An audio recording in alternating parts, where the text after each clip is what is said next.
Damn,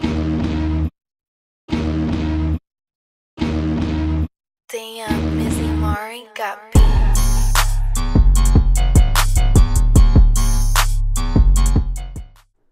What up, what up, what up? What's happening, guys? Silent Mike back with another voiceover. Do me a favor, smash that thumbs up, give the video a like if you guys like the variety of content I'm coming at you with. Some instructional stuff, a little bit of voiceover, training footage, and more vlogs on the way. I'm actually heading to Los Angeles this week in a couple of days. A lot of things happening, a lot of things in the works, which I will inform you guys on, but I will be vlogging, so more vlogs on the way too. My goal is always to bring you a variety of content to keep you guys entertained and hopefully teach you a little something. Here I am, Liftaholics, smashing some workouts with my man Ryan. My schedule with lifting, now that you guys know, is it based on the fat loss and strength program that Kaizen made, mixed with some experimental stuff, which is the power building program that we just released for pre-order, which isn't in the description if you guys are interested. But people are asking, Mike, why is your frequency and volume so high? It doesn't relate to the fat loss program you put out. One, I'm a little bit more experienced than some, so I may be able to handle a little bit more volume. And two, as always, I'm always tweaking and working on new programming, not only for myself, but also like the 10 and 20 clients that I coach for free, friends and acquaintances, that I'm constantly honing in programs and experiment for the programs to release with Kaizen for you guys in the future to help you all to more quicker progress. So if you want programs, they're always going to be available in the description, kaizentraining.com.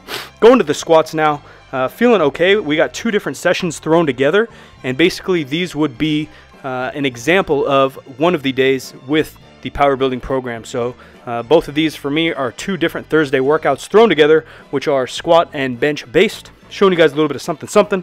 A couple days a week right now, as I mentioned, I'm going raw, no squats, so no sleeves, no belt, no wraps, no nothing. Just trying to force myself to use lighter weights. Because I'm in that deficit, if I throw sleeves and belt on and try to push myself to heavy 8s or heavy 5s or pause squats or whatever it is I'm doing, I'll probably get myself burnt out pretty quick. So for me, not using a belt, not using sleeves, forces me to get a good workout in with about 315 to 345 pounds on the squat, which, you know, relative isn't much, but it's 55% or so. And without those things, it feels a little bit more. So I'm still getting stimulus in my legs, still building the quads and greasing the groove on my squat while going heavy once or twice a week with the belt or the sleeves. If I'm out of breath, it is because I am out of breath.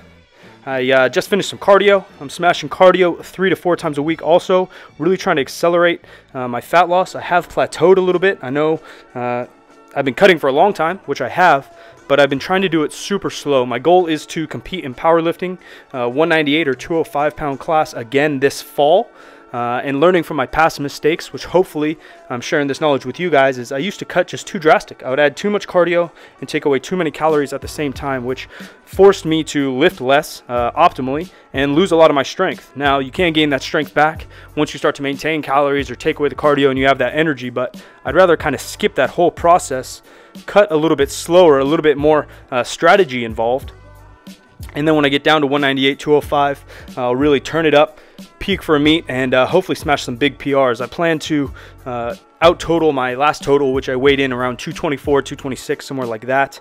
No clue about the federation. I'll probably just choose a meet that works scheduling wise. I really do like a deadlift bar. I've talked about that in the past a little bit. I am a drug-free lifter, so I've competed in the USAPL, but I do like deadlift bars. It just feels better.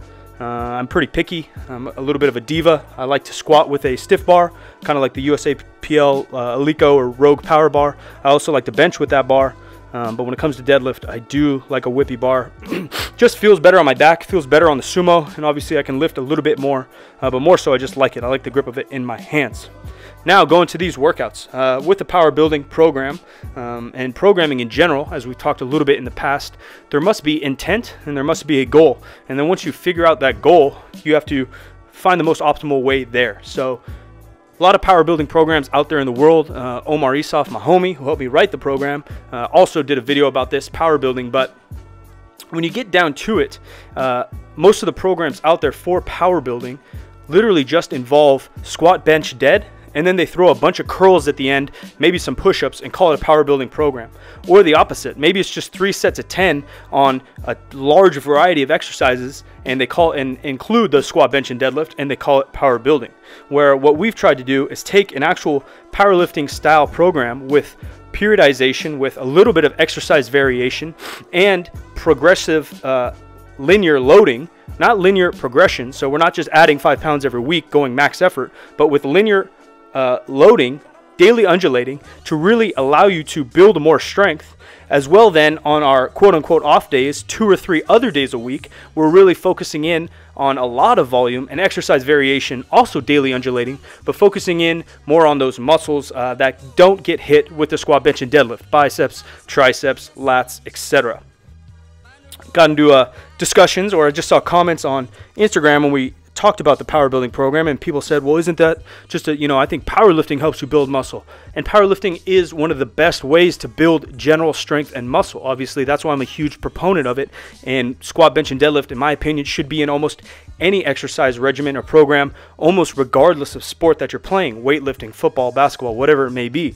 But if you're trying to get that aesthetic look, if you're trying to build certain muscles like your biceps, triceps, even shoulders, they're going to need a little bit more individual attention, whether that's a couple compound movements like an overhead press, maybe a heavy, hard chin-up, some bent over rows, or even isolations like a lateral raise or a bicep curl. Sometimes just the squat, bench, and deadlift, although they hit the majority of it, they don't necessarily give enough muscle fatigue or overload to that exact muscle to build the size you want.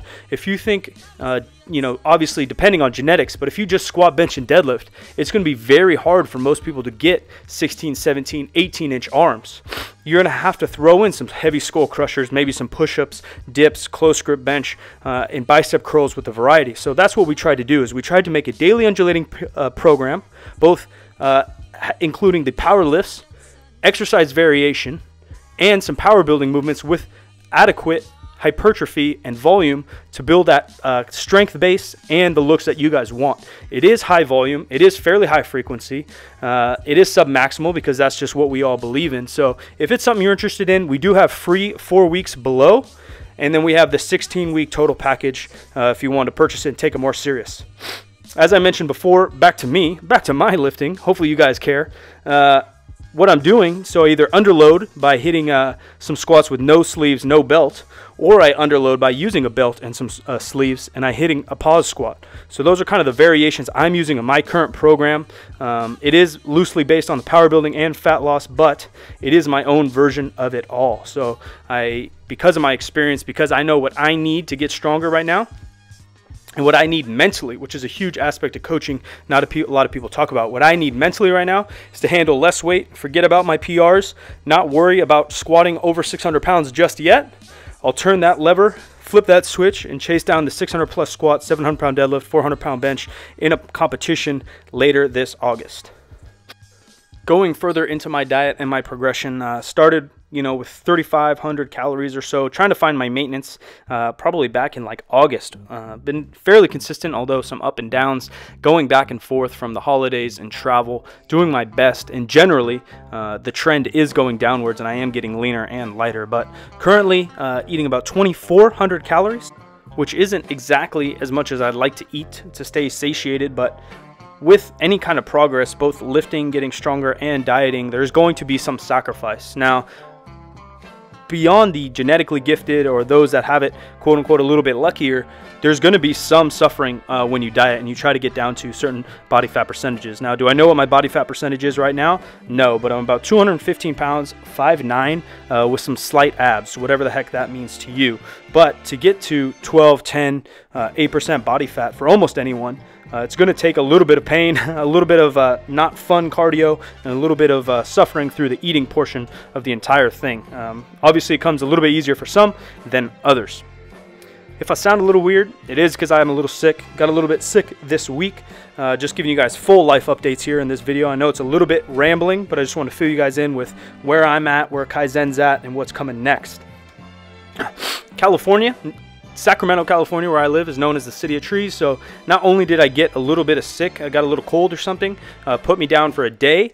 Next day I did some light cardio, which is a common question. Should you work out when you're sick? And my personal opinion is no. I think getting healthy is number one.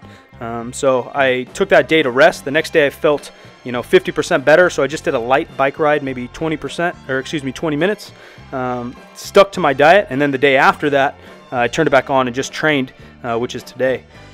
Then allergies kicked in, so not only was I a little bit sick, but now I got a little bit of allergies, so my nose, my throat's a little jacked up.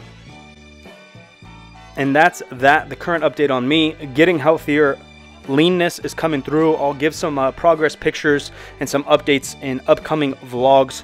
I will be in LA for a week, hanging out with Bart Kwan, my homie Sarah Park, and the rest of the Barbell Brigade crew, just training, having some fun, brainstorms, a couple meetings, things on the horizon that I will fill you in on. What you did see in this video is David, who was squatting with me a second ago. He's one of my homies that I coach for free. Just a cool guy. He serves in the Air Force, so I'm always thankful for anybody that gives their life for service for our country. It's something that I don't have the balls to do, so I do what I can to try to help them out. Ryan was the one before that squatting with me. He's the owner of Liftaholics and has been very gracious to let me train there, and he also will be a client of mine coming up. So he's a super strong dude. He's young. I think he's a little bit raw in terms of just talking to him and programming. He takes, kind of like me, a mix of everybody's programming and done some of his own.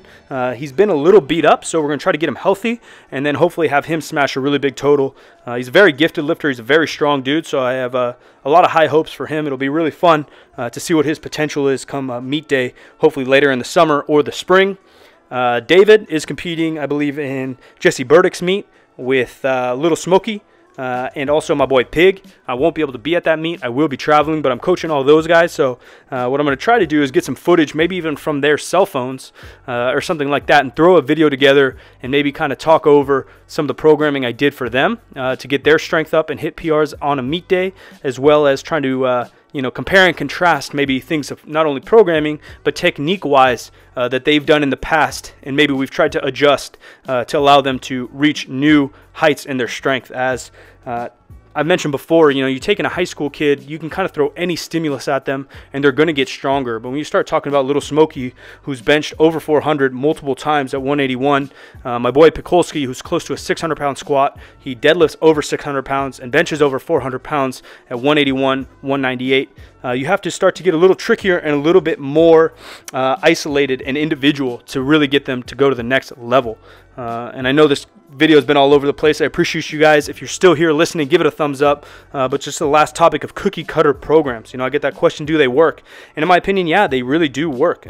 We're all made of the same tissue. A lot of the same principles work for the majority of people. There are slight differences that we need in our training to be optimal. But generally, the same training program is going to work for multiple people until you really start to reach that last 5% of your potential. If your body's only capable of squatting 800 pounds and you're a 700-pound squatter, you might have to pull out some tips and tricks to really push that upper limit. But if you're a beginner, and I say beginner, even first 5-10 years of training, even myself, I'm not doing anything that sneaky or tricky to get stronger. Just volume, frequency, practicing my technique over time. Here's the homegirl, Callie. If you guys want to get to know Callie more, check back 2 videos ago. We did a whole interview with her. Thumbs up. I appreciate you guys. 4 videos a week. We're coming hard. Thanks for all the support, guys.